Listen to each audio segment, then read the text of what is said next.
Sir theory शिकवून झालीये, पण प्रॅक्टिकल अजून बाकी आहे. मग अशी कशी पळवत बॅच संपवता येईल? अहो मॅडम, 1-2 दिवसात प्रॅक्टिकल उडवून टाका.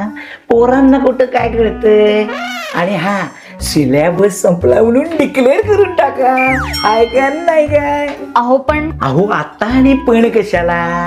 हा, सगळ्या बॅचेस संपल्या पाहिजेत. दिवसाला 10 बॅचेस पडल्या पाहिजेत. आत्ता कुठे छपाईचे दिवस आहेत. आणि ते तिसऱ्या रो मधले 2 कॉम्प्युटर खराब झालेत, त्याचं बंद पडले. मग असं करा, तिघांना एका कॉम्प्युटरवर बसवून टाका. आपण नाही का 4 व्हीलर शिकताना चौघ बसतो, तसं आलटून पालटून बसतील.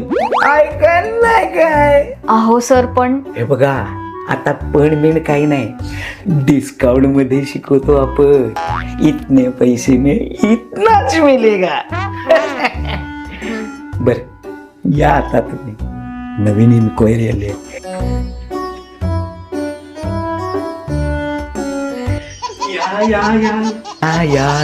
या welcome to Susha computer.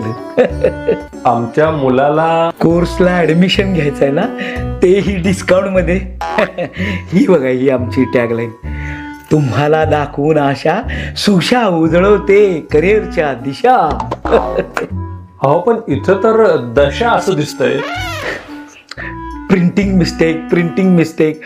Naveen pamphlet मध्ये छापले, करेक्ट केले. तरी बरं, दुर्दशा असं नाही छापलं. Good job. आणि कोर्सचा सिलेबस MSCIT सारखाच.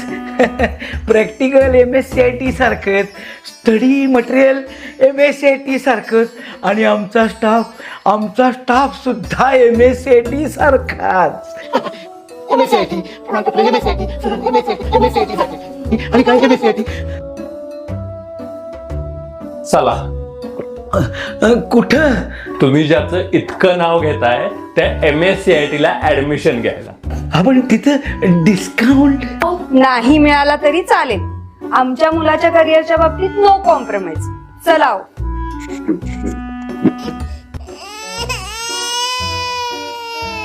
डिस्काउंटच्या भूलथापांना जात नाहीत जराही भुलून.